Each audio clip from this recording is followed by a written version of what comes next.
Hello, dear DSC candidates. Welcome back to my Grammar for Success channel. I am Koresh Babu, a retired lecturer in English from Hyderabad. In today's video, I am going to give you a very comprehensive overview of a sonnet, covering its history, structure, different kinds of sonnets with examples, themes, and notable poets. And this literary form is very important for your DSC examination. Therefore, I request all of you to watch this video till the end without skipping it in the middle. I also request all of you to consider subscribing to my channel and liking and sharing this video with all your good friends. Thank you so much. Now, let's get into the video. Sonnet, an overview, a brief summary. Okay, all of you know pretty well about this literary form. This is a very important literary form from your competitive examination point of view, and one or two bits may be given from this sonnet. Okay, and you know very well about this sonnet. As this sonnet is a 14-line poem. This follows a specific rhyme scheme and also a meter. Okay, and this is generally written or traditionally written in an iambic pentameter. Iambic means one unstressed and stressed, that is 1 foot. This 1 foot is called iambic. Okay, and here iambic pentameter. Pentameter means 5 iambic feet will be there in that poetic line. So I will explain those things to you very clearly. So here this sonnet actually was invented in the 13th century by the Italian poet Giacomo da Lentini. Giacomo da Lentini. So some name is there, and later on what happened, this sonnet was perfected by Petrarchan, and he had established or he had set up a standard form for the Italian and European writers. You know that very well. Later on, Sir Thomas Watt and Henry Howard, Earl of Surrey, together introduced this sonnet to England in the early 16th century.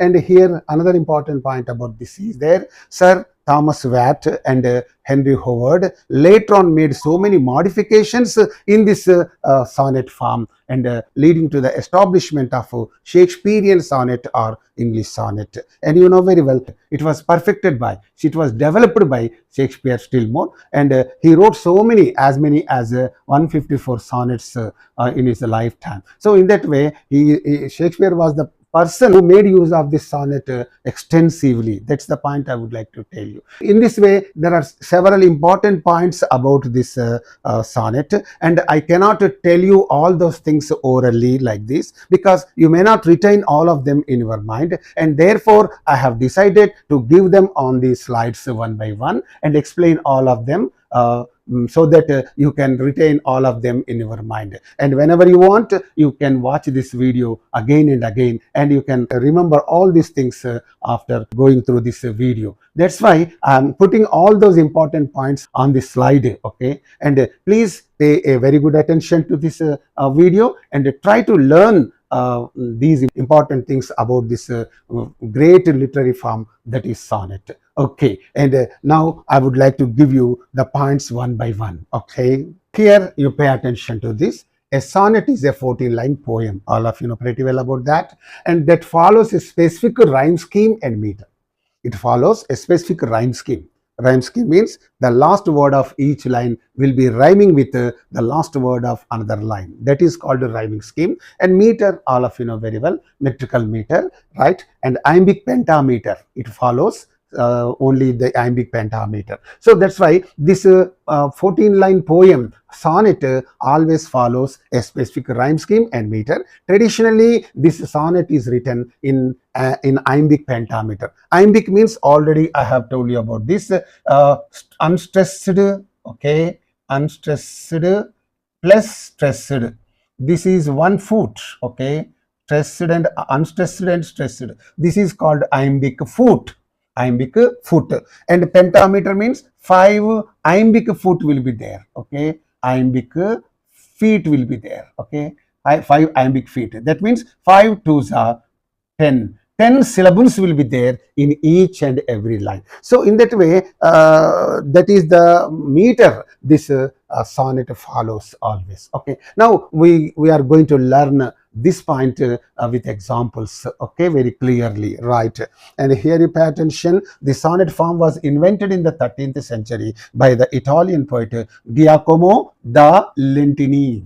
Giacomo da Lentini, that is the name of that Italian poet.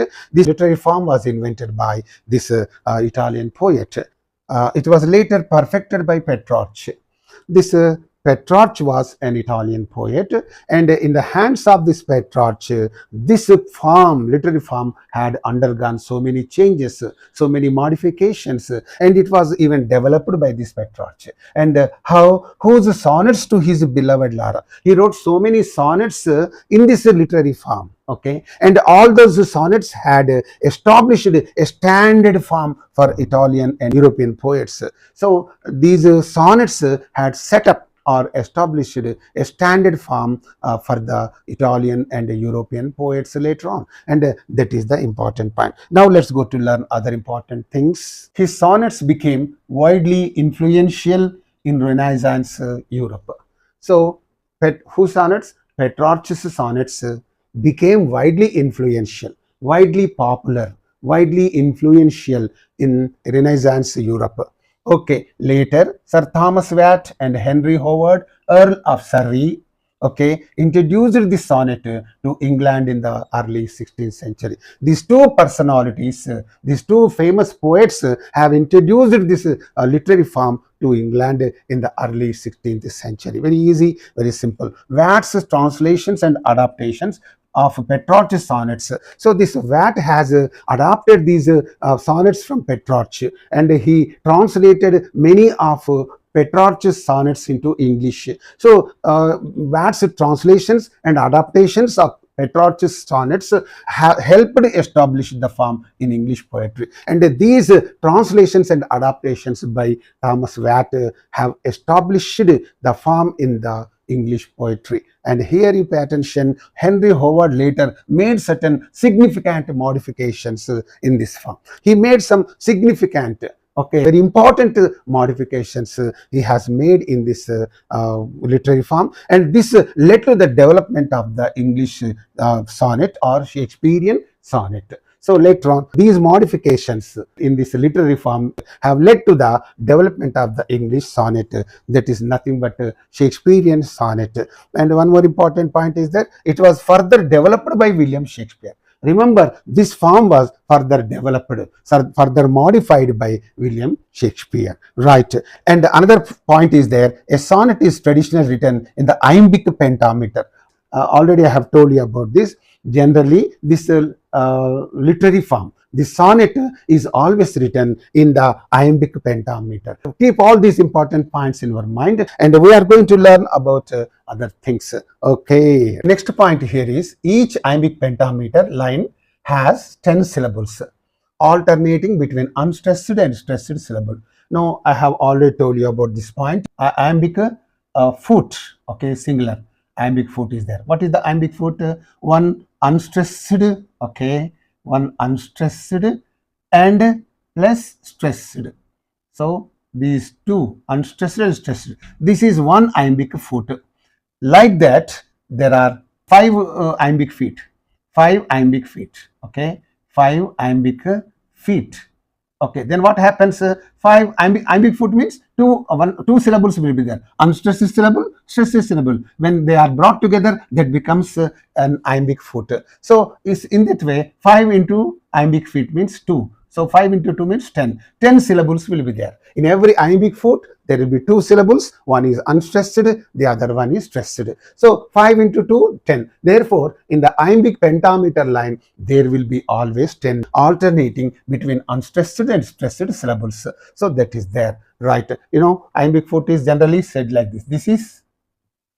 This is unstressed, this is stressed mark. Just like in Telugu, prosody, guruvu, laghuvu, something, you know, guruvu, laghuvu. So similarly here, this is a symbol for unstressed syllable. This symbol indicates a stressed syllable. So it is like this. So I'll show you when I give you the examples. Okay. Now you go to the next point, and here it uses the rhyming pattern that rhymes at the end of each line. Okay, it rhymes, it follows a rhyming pattern. It rhymes at the end of each line, but different kinds of sonnets follow different rhyming patterns. There are three varieties of sonnets. So three varieties of sonnets will follow three varieties of rhyming patterns. So we cannot say the sonnet will always follow only this kind of rhyming scheme. That's not like that. There are three varieties are there. Three varieties will follow three different rhyming patterns that is there. Usually the most common themes of the sonnets are love. Love will be the theme of the sonnets, and nature will be the theme of the sonnets, beauty, and the passage of time. Passage of time means time will be passing by. The passage of time, time passing, that will also be the theme of the sonnets. And mortality, and we are mortals, and our mortality is also one of the themes of the sonnets. So that's why here love, nature, beauty, the passage of time, and mortality are said to be generally the themes of the sonnets. Okay, keep this point in your mind. And sonnets also often delve deep into the poet's personal emotions and thoughts. Okay, and these sonnets, they go deep into the personal emotions and thoughts. They help the poets express their personal feelings, personal emotions, deep personal emotions. So these sonnets help the poets to do so, to express themselves very fully, very clearly, and all that. Okay, and here one more important point is there. They allow the poets to explore their complex philosophical ideas within a compact structure. These sonnets will help the poets to express their complex philosophical ideas within that compact structure. What is the compact structure? Just the structure of the poem is 14 lines. Within the 14 lines of the structure of the poem, so they express their philosophical ideas, okay, their emotional feelings, their personal feelings. So in this way, this literary form help so many poets express themselves freely and without hiding anything. That is the greatness of this literary form. And now we go to learn other things. There are three types of sonnets. Now we are going to learn about the kinds of sonnets or types of sonnets, varieties of sonnets, whatever you can say. There are three types of sonnets. The first one is the Petrarchan or Italian sonnet. Petrarchan or Italian sonnet. Right. And what is this Petrarchan or Italian sonnet? Here you see, the Petrarchan or Italian sonnet consists of two parts. So 14 lines will be there. That is there. Okay.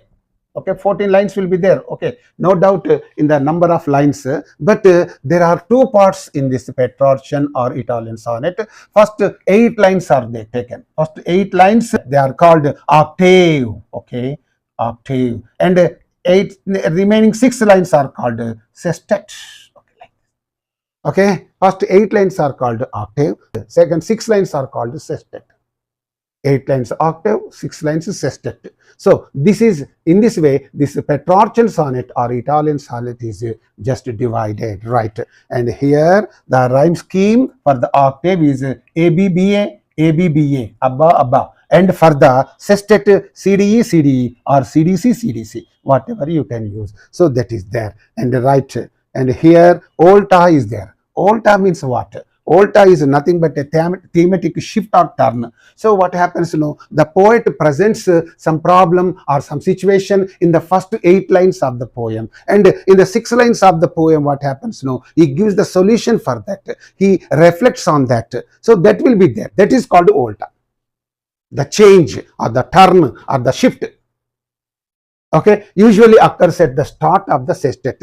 So in Petrarchan sonnet, this will occur at the beginning of the sestet. That means in the first 8 lines, the problem is introduced, and in the second lines, what happens? He gives a solution for that. He gives his reflection on that.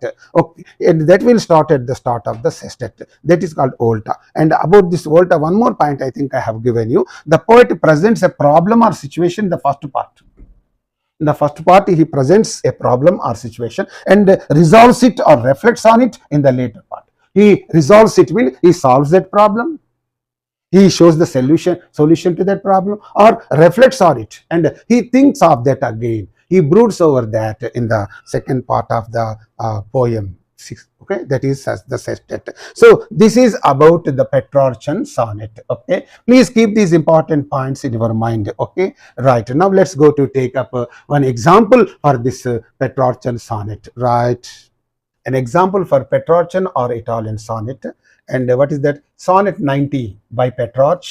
It is translated into English. Okay, this is the text of the poem. If you look at the rhyme scheme, okay, rhyming scheme, you can find it A B B A A B B A C D C C D C. This is the rhyme scheme.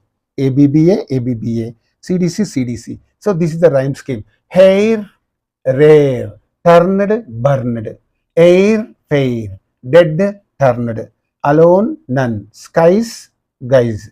Okay, skies, guys, eyes, shown. So something like that. This is the rhyming scheme followed in this poem. The theme of this poem is again love. Okay, in this poem, the poet tells us about the enduring and unchanging nature of the poet's or the speaker's love. Okay, despite the passage of time and despite the changes in the beloved's appearance. So the time will be passing by. Even though the time passes by, the love doesn't change.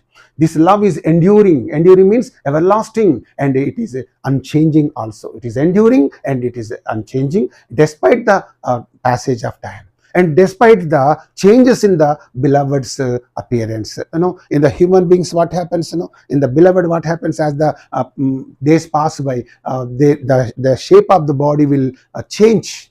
There will be some changes in the face, in the body, and there will be formed some wrinkles. Okay, on the hands, on the you can say skin, there will be some wrinkles. You lose your teeth, some kind of wrinkles. The human shape will change considerably. So in spite of the changes in the beloved's appearance, he says his love is enduring and his love is unchanging. Okay, his love is enduring, let me say, enduring, lasting, okay, and unchanging. So in this way, he says that his love is enduring and unchanging despite the passage of time. This is only the theme of this poem. I cannot, you can say, explain all this poem. I can only show you the rhyming scheme of the poem and also the theme of the poem. What is the theme of the poem? Enduring and unchanging love of the speaker, okay, or the poet, despite the passage of time. The rhyme scheme is ABBA, ABBA, CDC. Alta is between the octave and sestet. In the first 8 lines, what happens? He will give you the problem. He will introduce the problem, and in the second 6 lines, he is giving solution to that. Okay, he is resolving that problem, introducing the problem, resolving the problem. This is called Alta. Okay, right. Keep this point in your mind. And now let's go to learn about the second kind of a sonnet. Shakespearean sonnet or English sonnet, right? And what are its features? Let us look at them. It consists of 3 quatrains. Quatrain means 4 lines. Okay, if the poem is in 2 lines, it's called a couplet. If it is in 3 lines, it's a triplet. If it is in 4 lines, quatrains. Okay, like that. So there are 3 quatrains. 3 into 4, 12. Okay, 3 4s are 12, plus followed by a couplet. Okay, 3 into 4, 12. Plus 2, 14 lines again. So it consists of 3 quatrains followed by a couplet. Couplet means 2 lines. Okay, and this is the system in this Shakespearean sonnet. And next, its rhyme scheme is ABAB, CD, EF, GG. This is the rhyme scheme followed in this Shakespearean sonnet, right? And here's Alta often occurs at the 9th line or at the final couplet. You know very well 9th line. What is that? 8th line. At E or in the final couplet. Okay, if this is the final couplet or in the 9th line. So generally Alta often. Alta means the turn or the shift or the break will take place only at the 9th line or at the final couplet. Already I have told you about this Alta. Alta is nothing but, you can say, the poet introduces the problem or situation in the beginning lines, and afterwards he himself resolves that issue or problem. So that solution to the problem is called volta. So this volta often occurs at the ninth line or at the final couplet, where a resolution or commentary is provided. Where a resolution means solution to the problem, or a commentary is provided, that is there. And now we are going to see one example. Okay, now let's go to see the example given on the Shakespearean sonnet. An example for a Shakespearean sonnet or English sonnet, and here this is the example I have taken, Sonnet 18 by William Shakespeare, and the theme of this poem is also love. Okay, love is only generally love will be the theme of the sonnets. Nature will be there, beauty will be there, whatever it is. Love and beauty. Let me say love and beauty. Okay, love and beauty. Okay, this beauty. Okay, love and beauty is the theme of this poem. Okay, and here the poem is like this. Shall I compare thee to a summer's day? Okay, beautiful poem. Okay, and you look at the rhyme scheme first of all. What is the rhyme scheme adopted here? A B A B, A B A B. Okay, C D C C D C D, E F E F, G G. So this is like this. This is the rhyme scheme, and volta will occur in the final couplet. This is the information about this poem, right? And what is the poet doing in this poem? He is comparing. Okay, he is comparing and contrasting. Okay, is contrasting what? Yes, the transient beauty. Okay, transient beauty. Transient means temporary beauty of a summer's day with what? Lasting beauty. With what? He is comparing this transient beauty of a summer day with what? The lasting beauty, okay, of his beloved. That is what he is doing in this poem. So he is comparing the transient beauty of a summer's day with the lasting beauty of his beloved, ultimately suggesting that the beloved's beauty will be immortalized through this poem. As long as this poem is alive, her beauty will be alive. This is the theme of the poem, right? And now we are going to learn about the third kind of sonnet. Okay. And the third kind of sonnet is Spenserian Sonnet. Okay, and this is also very interesting. It is similar to the Shakespearean sonnet, but with a linking rhyme scheme. Some rhyme scheme, there is some change in the rhyme scheme. Okay, and here you pay attention. Its rhyme scheme is A B A B, B C B C, C D C D, E E. Something is there, some change is there. No. And that one is different from this one. Some change with a linking rhyme scheme, he says. Okay, right. And here volta usually occurs between the quatrains and the final couplet. That means even in the Spenserian stanza also 4 quatrains will be there. Okay, or 4 quatrains will be there, and 1 couplet will be there. Okay. That means 12 lines plus 2 lines, again 14 lines. So that is there. So the pattern is as same as the Shakespearean sonnet, except for this rhyme scheme. Rhyme scheme is somewhat different from the rhyme scheme of Shakespearean sonnet. Okay, and this volta usually occurs between the quatrains and the final couplet. Okay, that is there. And now let's move on to look at one example. An example for the Spenserian sonnet. Okay, here Amority 75, 75th sonnet. This is 75th sonnet. One day I wrote her name. This is by Edmund Spenser. Okay, and here this is the poem, and you can look at the rhyme scheme. What is the rhyme scheme? A B A B, B C B C, C D C D, E. This is a linking scheme. No, A B A B, yes, A B A B.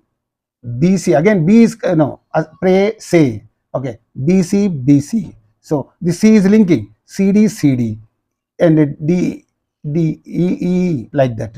So AB AB AB AB, BC BC, CD CD, E E. So this is the linking. No, this is linking. This A is rhyming with this word strand hand. B away pray.